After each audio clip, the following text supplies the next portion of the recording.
Glória a Deus. Nós queremos te louvar, engrandecer o teu nome, Senhor, porque o Senhor é aquele Pai que nos amou tanto, que deu seu Filho por nós e que esse Filho ressuscitou para nos fazer também pessoas que têm a esperança da ressurreição. Muito obrigada, ó Deus. Obrigada porque o Senhor não está nos deixando aqui sós, mas o Senhor cuida de nós a cada dia. E a Tua palavra é a prova disso, Senhor. Porque a Tua palavra nos educa, nos instrui, nos capacita. Ela fala conosco, fala aquilo que o Senhor quer dizer para nós.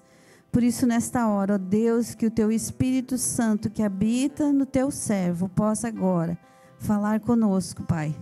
De maneira doce, mas de maneira assertiva, Senhor. Fala conosco aquilo que precisamos, Pai. E que o nosso coração possa ouvir, a nossa mente possa ouvir, para que possamos praticar a Tua palavra, Senhor. Nós precisamos de Ti, precisamos da Tua palavra e precisamos viver uma vida que Te alegra, Senhor. É isso que nós Te pedimos. Usa a vida do João. Traz alegria de estar proclamando a Tua palavra. E traz, Senhor, a segurança de que o Senhor está sustentando nesse momento. É o que eu te peço e agradeço no nome de Jesus. Amém. Estamos estudando o Sermão do Monte, o Sermão da Montanha, que é uma das passagens, para mim, a passagem mais incrível, mais linda, mais maravilhosa, mais marcante, e todos acham isso, tá bom? Não só os evangélicos, as pessoas que leem a Bíblia, todo mundo que lê o Sermão do Monte fica impressionado com o Sermão da Montanha, o Sermão do Monte, tá bom? Ele vai do capítulo 5 até o capítulo 7, né? E nós estamos estudando, e eu creio que está sendo uma bênção para a igreja esse tempo, para nós que pregamos e para a igreja que recebe.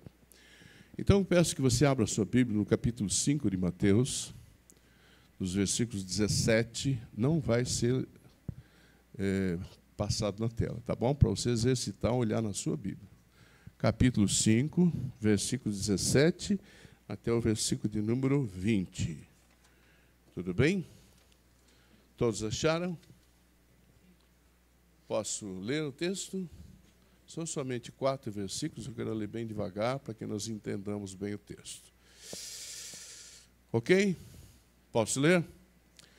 Assim está escrito na doce e inerrante palavra de Deus. Não penseis que vim revogar a lei ou os profetas, não vim para revogar, vim para cumprir. Versículo 18, porque em verdade vos digo, até que o céu e a terra passem, nenhum i ou um tio jamais passará da lei, até que tudo se cumpra. Aquele, pois, que violar um destes mandamentos, posto que dos menores, e assim ensinar aos homens, será considerado mínimo no reino dos céus. Aquele, porém, que os observar e ensinar, esse será considerado grande no reino dos céus. Porque vos digo que se a vossa justiça não excederem muito a dos escribas e fariseus, jamais entrarei no reino dos céus. Jesus é o cumprimento da lei. Aí você que tem acompanhado as pregações e tem participado dos cultos, ou pela internet, ou aqui pessoalmente, ou presencialmente, você vai dizer, mas vocês não ensinaram tanto lá em Gálatas, que não é pela lei que nós somos salvos? Sim ou não? Porque as pessoas que se convertiam, que Deus convertia, os judeus tentavam convencê-los de que não era só Cristo. Precisavam circuncidar, precisavam obedecer às leis judaicas, os rituais judaicos. Sim, ok? Não tem nada a ver uma coisa com a outra aqui, tá? A salvação nós a recebemos por graça de Deus, quando cremos em Jesus Cristo e recebemos o Espírito Santo de Deus. Então, a salvação é receber Cristo e tê-lo como nosso Senhor. Está claro? aí nós vamos falar sobre a lei. Então, para você entender, para a gente entender bem fácil a lei, por exemplo, os mandamentos, não tem mais, foi liberado, por exemplo, o adultério? Foi liberado roubar? Foi liberado adorar outros deuses? Não foi. Então, os 10 mandamentos continuam intactos. Eles são a lei. Está claro isso para você e para mim? Isso não quer dizer que eu não seja salvo. Mas, se eu adultero, eu vou responder pela quebra do 7º mandamento. Se eu roubo, eu vou responder pela quebra do item que fala não roubarás. Não é isso? Está claro para você isso? Então, para que a gente possa separar as coisas. Eu vou falar sobre esse texto e vou falar muito sobre a lei. E Jesus é o cumpridor da lei, tá bom? Muito bem. Jesus, ele reafirma nesse texto o caráter eterno da lei. Está claro para vocês isso? O caráter eterno da lei. Um dos mais marcantes teólogos que nós temos conhecimento é Sproul. Ele diz o seguinte: no Sermão do Monte, encontramos a exposição mais detalhada da lei de Deus em todo o Novo Testamento. Já outro comentarista bíblico chamado Barclay diz assim: os judeus usavam o termo lei em 4 acepções diferentes. A primeira, os 10 mandamentos. A segunda, o Pentateuco. O que é Pentateuco? Penta, 5, teuco, lei. Então, são os 5 primeiros livros da Bíblia: Gênesis, Êxodo, Levítico, Números e Deuteronômio. Então, os judeus tinham os 10 mandamentos, tinham o Pentateuco, tinham a lei, outras leis que foram emanadas, que foram deixadas por Deus, e os profetas. E também a lei oral, a tradição dos judeus, tá bom? Dos anciãos judeus. Muito bem. É óbvio que a lei que Jesus quebrou, como curar em dia de sábado, não foi a lei de Deus, mas sim algo que os judeus haviam acrescentado à lei. Tá bom? Era a tradição dos escribas que distorceu e desfigurou a lei. O que Jesus falou do sábado? Ele curou muita gente no sábado. Perceberam isso? E parece que Jesus fazia de propósito, curar no sábado das pessoas. Por quê? Porque ele disse assim: o sábado foi feito para o homem, não o homem para o sábado. Então, nós guardamos domingo. Você diz, mas por que guardamos domingo? Porque os primitivos, os apóstolos, os pais da igreja, a igreja primitiva guardava o dia do Senhor, que é a ressurreição, que é o domingo, que é o primeiro dia da semana. Vocês compreendem isso? Porque a intenção, a ideia do sábado é o Shabá. Shabá é o descanso. Eu, por exemplo, meu descanso, que dia que é? Segunda-feira. Eu não consigo descansar. Ontem, por exemplo, as pessoas já falaram para mim assim: pastor, você só é pastor? Eu falei, eu só sou pastor, não faço nada. Ontem eu tive 6 compromissos. É mole ou quer massa? Cheguei em casa às 11 horas da noite, o pó. Levantei às 4 da manhã hoje. E estou firme aqui, com 69 anos, por incrível que pareça. Você entende isso, queridos? Então, o sábado que as pessoas guardam, que descansam no sábado, não tem problema algum. Agora, se eu guardo no domingo, qual é o problema? Ou se eu tenho que guardar segunda-feira, qual é o problema? Por exemplo, um médico guarda talvez um dos dias da semana, ele tem que trabalhar sábado e domingo. Eu fui fazer uma visita agora no hospital, a dona Lázara está internada. Quem atendeu a dona Lázara? Hoje é domingo, os médicos estão lá. Você entende isso? Então, tem funções, tem profissões que a pessoa precisa atender. Vamos dizer, cai o fio da Copel aqui. A Copel tem que trabalhar domingo, não tem? Você entende isso? Mas, com certeza, as pessoas têm o seu dia de folga, o seu dia de descanso. Está claro isso? Então, os judeus distorceram, e algumas pessoas ainda hoje distorcem a lei, dizendo que o sábado, se você não guardar o sábado, você não é salvo. Misericórdia! Tem misericórdia de nós, né? Que o sábado foi feito para nós, não nós para o sábado.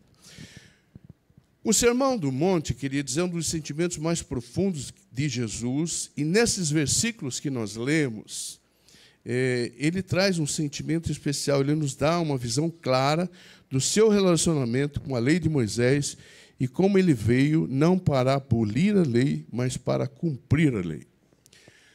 A promessa, ou a passagem, nos desafia a viver uma justiça que excede a dos fariseus e dos escribas. Jesus aborda essa relação, queridos, entre ele, a lei e os profetas, no seu próprio ministério. Ele viveu isso no seu ministério. Esse trecho que nós lemos, ele é central no Sermão do Monte, mostrando que o reino de Deus, ele exige uma nova perspectiva sobre a obediência da lei. Jesus disse que os mandamentos se resumiam em quais? Em 2. Amar a Deus e amar o próximo. Você entendeu isso? Se eu amo a Deus e não amo o próximo, eu estou quebrando o mandamento. Não dá para eu servir a Deus e não amar o próximo. E não dá para eu amar o próximo e não servir a Deus.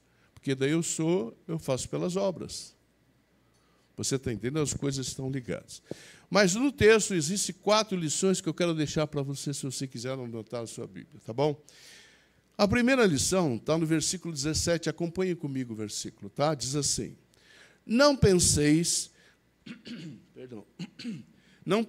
que vim revogar a lei ou os profetas.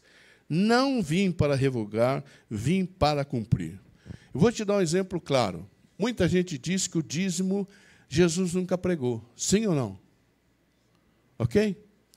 O dízimo era o quê no Antigo Testamento? É a lei. Jesus está dizendo o que aqui? Eu não vim para quebrar a lei, para revogar a lei, eu vim para cumpri-lo. Então o dízimo é de hoje? É. Quando você ouvir essa besteira que o pessoal fala, não leve em conta. Sabe por que as pessoas fazem isso? Porque daí tem como base, vamos dizer, eu já usei isso de uma forma tranquila, sadia, dizendo que aquela mulher deu tudo que tinha. O Jonas leu o texto aqui. Então eu vou tomar como base que vocês têm que dar tudo que vocês têm? Você entende isso? Então, o dízimo é 10% do que você recebe, você devolve ao Senhor. É a lei do Antigo Testamento que Jesus não quebrou no Novo Testamento. Continua valendo. Mas eu posso dizer assim, nós temos que ser que nem Zaqueu. Zaqueu deu quanto? Deu quanto? 50%. Então, agora é regra aqui, tem que dar 50%. Você entende? Agora, se você quer dar 50%, ótimo, glória a Deus. Quer dar 100%, ótimo. Mas o que a lei diz é 10%. Eu só estou dando exemplo, não estou fazendo campanha de dízimo, estou dando exemplo para você, está entendendo? Muito bem. Então, a consistência da lei, ela é consistente, tá bom? Veja só, o Antigo Testamento traz a revelação da lei e dos profetas, e o Novo Testamento traz, Jesus e os Evangelhos mostram que é o cumprimento dessa lei do Antigo Testamento. Ele vem para cumprir o que foi previsto sobre ele. Wiersbe diz o seguinte: os escribas e fariseus acusavam Jesus de violar a lei, porém, eles mesmos que deturpavam a lei, queridos, com uma vida hipócrita, eles desobedeciam a lei que eles mesmos afirmavam proteger. Quando a gente diz para uma pessoa, você tem que ser assim, agir dessa forma, e você não faz, você é o quê? Eu e você somos hipócritas. Porque nós estamos cobrando alguém de fazer assim, assim, assado, só que eu não faço. Então, eu não posso pregar aquilo que eu não vivo. Você entende isso? Era o que os fariseus e escribas faziam. E eles aumentaram tanto essas vinculações da lei, esses penduricalhos da lei, que ninguém podia cumprir. Eles mesmos podiam cumprir. E aí Jesus foi firme com eles, falou: vocês parecem sepulcro caiado. Estão bonitinhos por fora, por dentro vocês estão podres. Vocês estão fedendo, estão cheirando a mal. Aí o pessoal fala que Jesus era manso. Olha o que Jesus falava. Não estou dizendo que ele era grosseiro, mas ele falava que é verdade. Por dentro vocês estão mal. Vocês estão podres. Estão cheirando mal. Muito bem, queridos. Não há conflito nem contradição entre o Antigo e o Novo Testamento. O Novo Testamento, ele cumpre o que está no Antigo. Então, a gente diz o seguinte, que Jesus está escondido no Antigo Testamento. e ele está revelado no Novo Testamento. Então, o Novo Testamento é a revelação do Antigo, você entende? Por isso que eu não posso separar o Antigo do Novo. Tem gente que gosta de pregar sempre o Novo Testamento. É bom, mas não podemos esquecer do Antigo. O Antigo Testamento prevê, ele traz a revelação que Deus iria acontecer mais para frente com a chegada de Jesus. E outras coisas. O final do mundo, final dos tempos, está previsto no Antigo Testamento também, não está? Muito bem. Jesus afirma que não veio abolir a lei nem os profetas, mas veio cumprir. A lei de Moisés era central para a identidade religiosa e cultural dos judeus. Então, muitos temiam que Jesus, com seu discurso, ele viesse a falar algo contrário à lei, visto que as suas palavras, as suas ações, frequentemente confrontavam o quê? O que Jesus confrontava? As tradições, queridos. Sabe, as invenções das pessoas para aumentar o peso da lei. Jesus falou, isso aí não é necessário. Então, as pessoas tinham medo que ele quebrasse aquilo que era real. Ele nunca quebrou. Mas aquilo que era exagero, ele falou, vocês cobram das pessoas e vocês não fazem, vocês são hipócritas. Jesus cumpriu cabalmente as leis. Ele cumpriu a lei moral? O que você acha, André? Perfeito. Por quê? Porque ele viveu uma vida perfeita, ele não pecou, não errou. Ele cumpriu a lei cerimonial, pastora Mônica? Sim, porque ele foi o sacrifício vivo. Aquilo que as pessoas sacrificavam, um animal, para ter o perdão do pecado, ele se ofereceu como sacrifício vivo. O seu sangue perdoa todos os nossos pecados. Então, ele cumpriu as leis cerimoniais.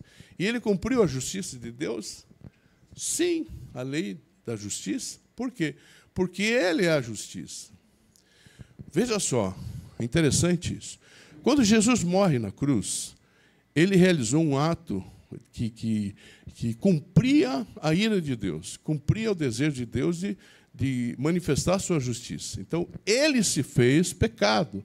Ele se entregou na cruz. Então, eu não tenho mais peso sobre mim.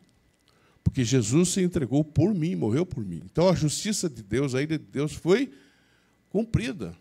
É a mesma coisa que alguém que está condenado, chegou alguém e diz assim, olha, eu vou pagar a pena por você, eu vou ficar preso por você. Você entende isso? Então, Jesus, ao ir para a cruz, ele cumpriu plenamente a justiça de Deus, que era para nós sermos fulminados. As suas misericórdias são a causa de nós não sermos. Está ok, queridos? Então, Jesus cumpriu a lei, ele é o cumprimento da lei. A lei é a promessa, e Jesus é o cumprimento dessa promessa, queridos.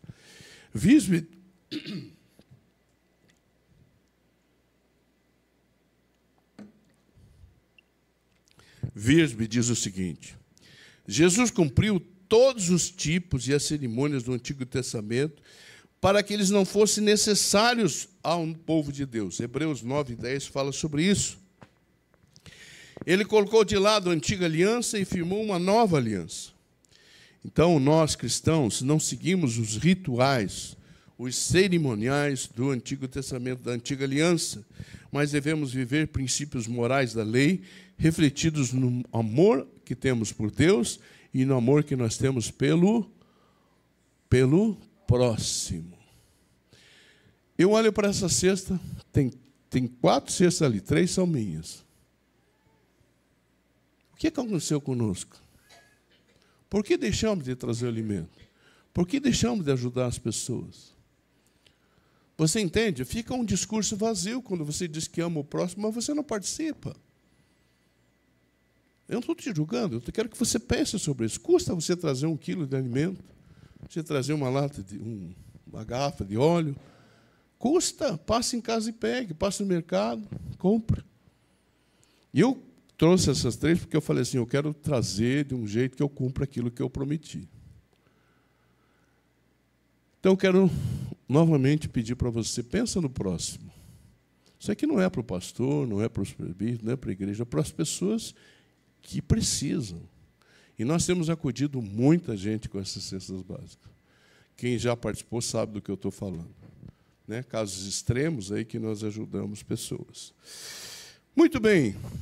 Segundo, versículo 18, diz assim: porque em verdade vos digo, até que o céu e a terra passem, nenhum i ou tio. O que quer dizer isso, queridos? Jamais passará da lei que tudo se cumpra. E tio quer dizer que eram os mínimos detalhes da lei judaica. Então, nada passava. Às vezes a gente tem... Vamos confessar o pecado aqui? Quem é que começa a ler a Bíblia no ano e pula as genealogias? Quem é que pula aqueles textos que falam de números, que falam de famílias? Cara, tem que ler. Se você pegar a genealogia, um dia eu vou trazer uma pregação sobre isso, tá? A genealogia de Jesus, você vai ver quanta coisa tem naquela genealogia. Basta que você perceba os detalhes. Tá bom? Pecado perdoado, irmãos e irmãs, tá? Continue lendo a Bíblia. Muito bem, vamos lá. Não sou eu que perdoo, tá? É Deus, pelo amor de Deus. Hein? Vamos lá. Nenhuma parte da Bíblia é descartável. Ela é eterna e ela, em toda a lei, ela cumpre, ela tem um propósito a ser cumprido. Os inimigos de Jesus, queridos, diziam que ele sabotava a revelação de Deus dada a Moisés. Jesus nunca fez isso. Jesus afirmou que nenhum i, nem um tio da lei jamais passaria até que tudo se cumprisse. Então, Jesus cumpriu as coisas que pareciam grandes, volumosas e as pequenas coisas. Vamos dar um exemplo? Com quantos anos Jesus começa o seu ministério? Por quê? Se com 12 ele ensinava os doutores da lei. Me explica essa agora, vai. Se preparava, mas não é só isso. O que mais? O quê? Que uma pessoa poderia assumir o sacerdócio aos 30 anos. Está claro isso para você ou não? Então Jesus descumpriu ou não? Então, as leis grandes, as leis pequenas, as leis médias, Jesus cumpriu todas. Ele cumpriu cabalmente aquilo que estava previsto para ele, tá certo? Então, nunca falemos que Jesus não cumpriu tudo que estava previsto, tá bom? O reverendo Hernandes diz o seguinte: os profetas anunciaram, olha só, os profetas anunciaram o nascimento, a vida, o ministério, as obras, a morte, a ressurreição e o senhorio de Cristo. Alguma coisa dessa aqui foi descumprida? Não? Viveu entre nós, ele pregou, ele morreu, ele ressuscitou, ele é Senhor. Tudo que estava previsto sobre Jesus foi cumprido. Tudo rigorosamente se cumpriu. Esse é o recado que eu quero deixar para você. Precisamos valorizar e estudar a palavra de Deus em sua totalidade. Mesmo as partes da lei que não seguimos literalmente, nós ensinamos algo sobre o caráter de Deus e sobre o nosso relacionamento com Ele, às vezes nas pequenas passagens literais que a gente não cumpre. Está claro? Quando você observa um texto que talvez não seja tão importante, ele tem um porquê de estar ali. O importante é você entender por que ele está ali. Entender a sequência, por que está sendo dito aquilo. Né? Muito bem. A terceira lição que nós temos está no versículo de número 19. Acompanhe na sua Bíblia, por favor, que diz: aquele, pois, que violar um destes mandamentos, posto que dos menores, e assim ensinar aos homens, será considerado o quê? Mínimo no reino dos céus. Aquele, porém, que os observar e ensinar, esse será considerado grande no reino dos céus. Todo descumprimento da lei tem uma penalidade, sim ou não? Então, nós estamos vendo a penalidade da lei. E qual que é a penalidade da lei? Aquele que não cumprir cabalmente o que está na lei, vai responder por isso, será mínimo no reino dos céus. Jesus adverte contra o desprezo por qualquer mandamento, por menor que pareça. Tanto a lei cerimonial, queridos, como a lei moral são expressões da santidade de Deus. Jesus era santo, como que eu tenho que ser? Santo. Jesus era puro, como que eu tenho que ser? Você entende isso? Se Jesus é o meu Senhor, eu tenho que ser igual a Ele. Eu sei que é difícil, querido. Nossa mente está poluída, nossa mente tem um monte de problemas, mas a busca é constante a isso. E nós temos uma vida santa, uma vida reta, uma vida correta, diante de Deus. Hernandes Dias diz o seguinte: os escribas e fariseus torciam a lei em nome da lei. Eles torciam a lei em nome da lei. Eles deturpavam o seu sentido para ostentarem uma espiritualidade fachada. Eles vangloriavam-se ao mesmo tempo que violavam a lei e ensinavam ao povo preceitos de homens, em vez de ensinar com a fidelidade da lei. Quando eu digo para vocês, queridos, veja bem o que você está vendo na internet. Você acha que eu quero que você fique só exclusivamente da IPI Beit Avot? Você pode olhar outras coisas, mas tenha cuidado para ver o que você vê. Tenha discernimento. Espera aí, onde é que está escrito o que ele falou? Espera aí, ele está dizendo, trazendo uma coisa nova. Isso tem a ver com a Bíblia ou não?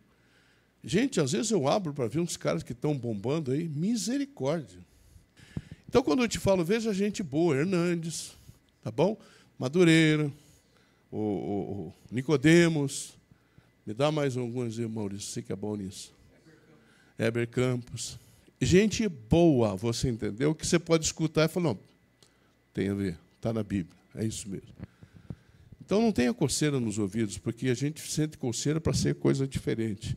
A Bíblia não tem nada de novo, gente, nada de novo.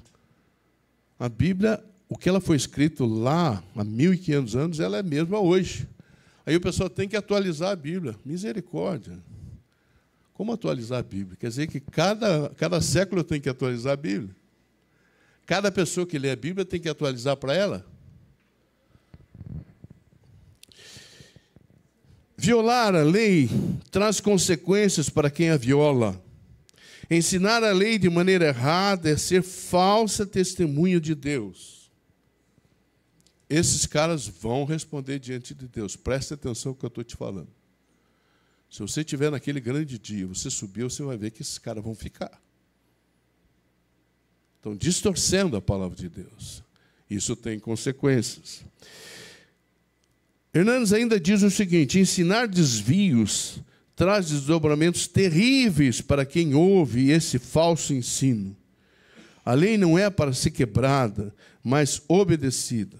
Não apenas para ser guardada, mas também para ser transmitida. Com isso, Jesus está mostrando que a prática deve preceder a pregação. Vocês não acreditem no que eu falo aqui se eu não viver o que eu falar para vocês. E vocês podem me questionar, tem todo o direito de me questionar. Pastor, você falou isso, mas você não está fazendo isso. Eu te dou essa condição de você falar comigo, com jeito, com amor, tá bom? Mas fale para mim isso. E não me exponha diante dos outros, fale para mim isso. Então não pregue aquilo que você não vive. Está claro? Não faça aquilo que você acha que os outros devem fazer e você não faz. Não fale sem praticar. Eu sei que não tem a ver com vocês isso. Eu só estou sendo, como é que é, amor? Assertivo. Está claro isso para você, querido? Então, não pregue aquilo que você não vive. Não cobre das pessoas que devem viver assim, se você não vive. Isso é hipocrisia. Isso é falso ensino. Isso você está pesando sobre uma pessoa aquilo que você não faz. Como seguidores de Cristo, devemos ser exemplo de obediência à palavra de Deus. Nosso ensino e as nossas ações devem estar em conformidade com os mandamentos de Deus. Não podemos comprometer a verdade para agradar os outros. Não espere de mim que eu vou pregar algo que satisfaça o teu coração quando você estiver em pecado. Quando você estiver errado. Não espere de mim isso. Talvez eu não te fale, esperando que você procure obter essa verdade. Mas se você me perguntar, eu vou te dizer. Com todo amor, espero, tá bom? E por fim, versículo 20 diz assim: porque vos digo que se a vossa justiça não excede em muito a dos escribas e fariseus, jamais entrareis no reino dos céus. Novamente, o nosso irmão Hernandes diz algo importante. É que eu estou dizendo que a justiça tem uma exigência. Põe para mim aí, querido, o quarto, a justiça que é exigida da lei. Ele diz o seguinte: Jesus deixa claro que os escribas e fariseus que torciam a lei e oprimiam o povo, eles tinham em comum um discurso legalista, ostentando uma santidade aparente e uma justiça apenas exterior. Estavam fora do reino de Deus. Eu conheço muito crente legalista. E às vezes a gente tem a tendência a ser legalista. Tenhamos cuidado com isso. Amemos as pessoas, falemos a verdade às pessoas, mas não sejamos legalistas, acusadores, julgadores. Olha que interessante. Será que é possível nós nos acharmos espiritualmente perfeitos, cumpridores da lei, e não entrarmos no céu? É para pensar. Queridos, é necessário não se gabar da sua justiça, mas chorar pelos seus pecados. É necessário não defender seus direitos. Nós estamos muito cheios de direitos hoje. Ah, é meu direito isso, é meu direito aquilo, isso aqui eu tenho que receber porque é meu direito. Vive em cima de direitos, mas não vive os deveres. Quais são os deveres que nós devemos ter diante de Deus? Então não viva só de direitos, tá bom? Mas sendo manso. É necessário ter fome não de prestígio, mas de justiça. É necessário não oprimir os órfãos e as viúvas, mas ser misericordioso.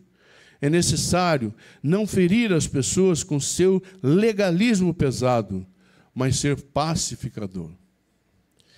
A justiça que Deus requer de nós não é uma conformidade externa às regras, mas uma transformação radical do nosso coração.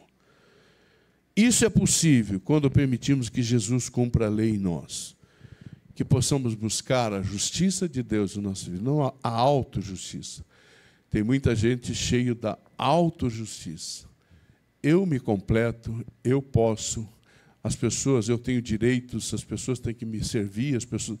Gente, isso é autojustiça. Sigamos sempre a justiça de Deus, queridos. Eu quero concluir deixando 4 reflexões para vocês aqui na tela. A primeira é essa. Depois, quando eu terminar, você pega o seu celular e plique, tira a foto e pense em casa sobre isso, tá bom? Reflexão que eu vou deixar para você. Como eu tenho tratado a palavra de Deus em minha vida? Olha que boa reflexão. Como eu tenho tratado a palavra de Deus em minha vida?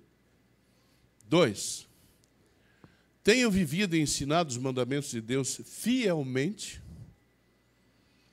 3. Minha justiça é apenas externa ou ela vem de um coração verdadeiramente transformado por Cristo? 4. Como posso confiar mais na justiça de Cristo e menos em meus próprios esforços para agradar a Deus? Não há o que nós façamos que agrade mais a Deus do que sermos obedientes a Ele. Eu posso trabalhar 24 horas, eu posso fazer tudo que tiver aqui das minhas mãos, mas não agradar a Deus. Ele não quer nosso esforço, nosso suor. Ele quer que sejamos obedientes. É claro que o suor vai ser consequência do trabalho, mas não é o trabalho que nos aproxima mais de Deus. Você entende? Tem gente que acha que trabalhar 5, 10 horas na igreja faz delas pessoas melhores para Deus. Não faz. Você quer trabalhar, trabalhe, mas isso não agrada a Deus. Deus se agrada de você. E o que Ele quer de você é obediência. Que Deus, na sua infinita graça, sabedoria, bondade, possa nos ensinar sempre como que nós devemos agir, o que devemos fazer. Tá bom? Eu quero orar por você e daí passar para a pastora Mônica. Pode ser? Pai, obrigado, Senhor, por esse tempo tão precioso que tivemos. A Tua palavra é viva, é eficaz. Ela é tão linda, Senhor, ela é tão clara. E Jesus é um mestre, Senhor. Ele nos ensina de uma forma tão linda, tão preciosa, tão simples, que é só nos entendermos aquilo que Ele diz para nós sermos realmente pessoas que agradem o Teu coração. Então, abre a nossa mente, Abre o nosso entendimento, abre o nosso coração, Senhor, para que possamos receber o alimento que o Senhor nos deu nessa manhã. E que essa reflexão que ficou aqui no quadro, Senhor, possa tocar as nossas vidas nessa semana, para que nós busquemos responder essas perguntas de uma forma que agrade o teu coração, que estejamos cumprindo aquilo que é necessário de nós. Obrigado por esse tempo tão bom que tivemos. Eu te agradeço em nome e por amor de Jesus Cristo, o nosso Senhor e Salvador. Amém. Receba a bênção, queridos.